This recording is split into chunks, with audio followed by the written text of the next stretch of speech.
You're listening to A Slice of Therapy with me, Alun Parry.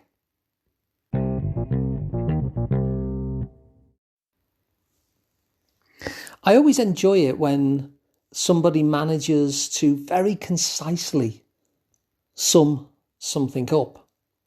And I was in a conversation earlier this week with a Swedish colleague of mine, a Swedish psychotherapist called Alun Parry. And we were talking about all sorts of aspects of psychotherapy and psychology and memory reconsolidation and all these kind of things. But near the end, he said something about depression. And he said, depression is often a fantasy of future failure. And it kind of landed with me in terms of some aspects of how I see depression. Well, some aspects of depression anyway. That sense of depression is often a fantasy of future failure. And I just wanted to break that down in this episode because there's a number of different elements in there. Depression is often a fantasy of future failure. So what do we mean by fantasy in this kind of context? Well, by fantasy, what it basically means is we're engaged in a fantasy whenever we're making something up. So we imagine how something is going to be, especially with a fantasy of something in the future. You see, as humans, we're all blessed with this wonderful resource called the imagination. And it's a very, very powerful thing, is the imagination. So that when we play that movie in our heads about the life that we're living, we can often scare ourselves or make ourselves feel hopeless and despondent because of the endings that we tag on to this movie. We'll often give ourselves catastrophic endings where we imagine ourselves failing, or we give ourselves despondent endings where things don't work out for us. And when we imagine that kind of an ending to the movie we're living at the moment, then it's understandable that we start to feel miserable or stressed or anxious or even depressed. Now, the second thing to say about fantasy is that what Joran was talking about there is a fantasy of something that happens in the future. And we often speak, don't we, all of us, I'd say, with a certain amount of certainty about the future, which is a strange thing, really, because how can we really talk with any certainty about the future when the truth is that we don't know and we can't know? If we were that good at predicting the future, then, we could just put the correct numbers on the lottery and, well, that'd probably help.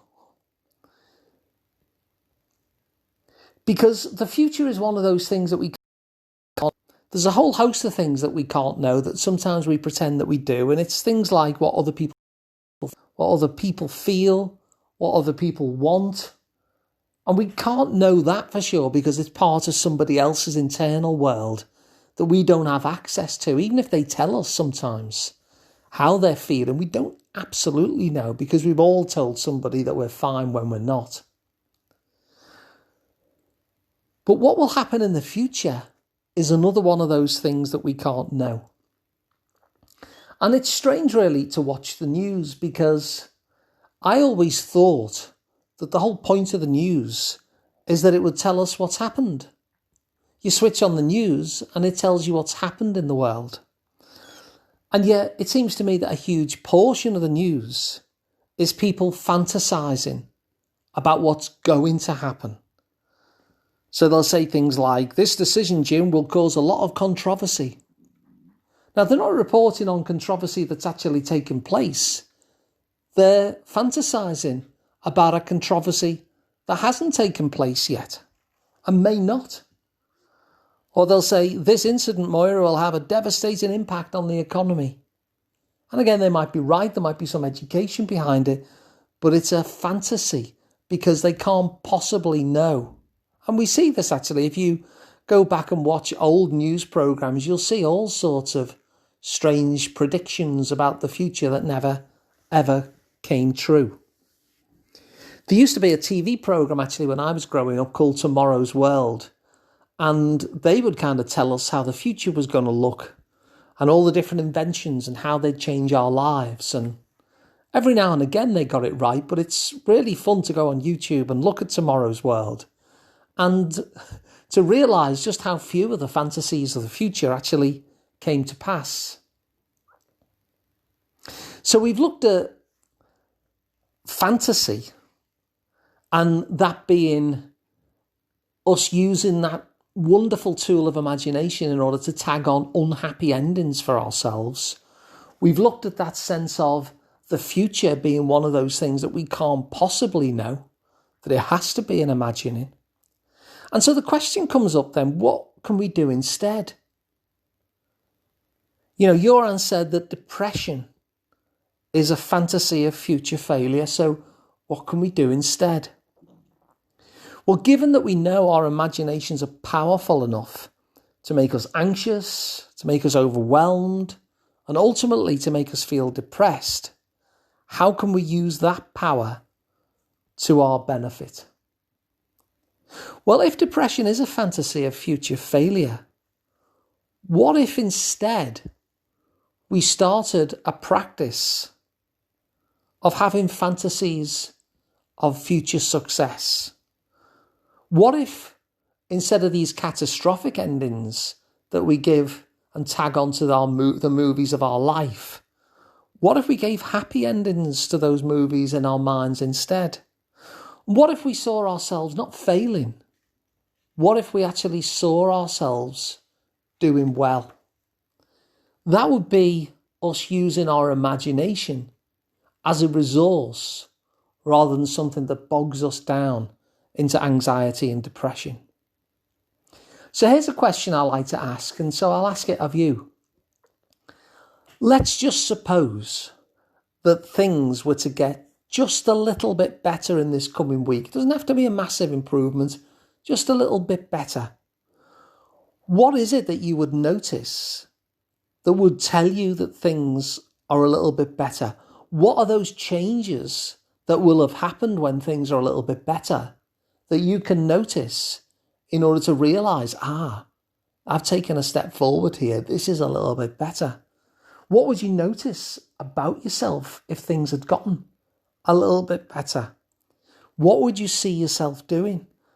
What would be different and better about, say, your relationships? What would be different and better about your environment or anything else that you might be able to think of that would just give you that clue, that little tap on the shoulder that says, look, things are a little bit better because look, this is different and it's improved.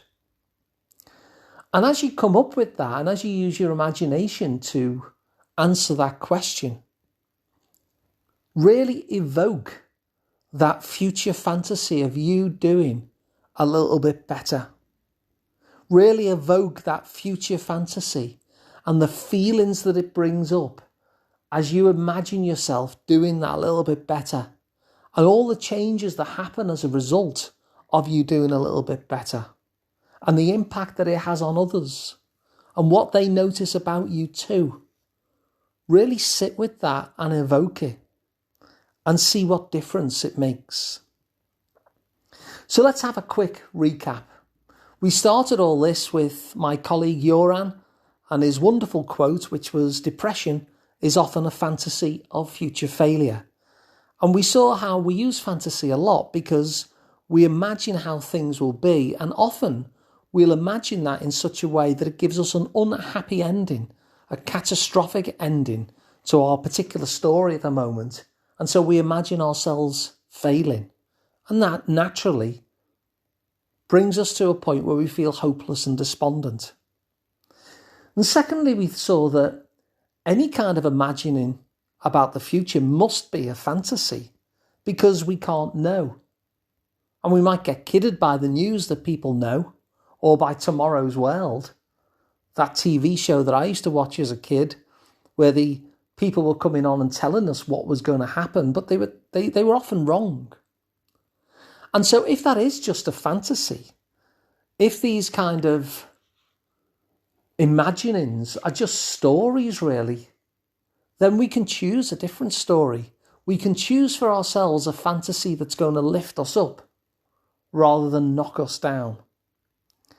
And so if depression is a fantasy of future failure, then we can create ourselves with this wonderful resource of the imagination that we've got, fantasies of future success. And of course, I finished off with one of my favourite questions, which is, if things were to get just a little bit better in this coming week, how would you know?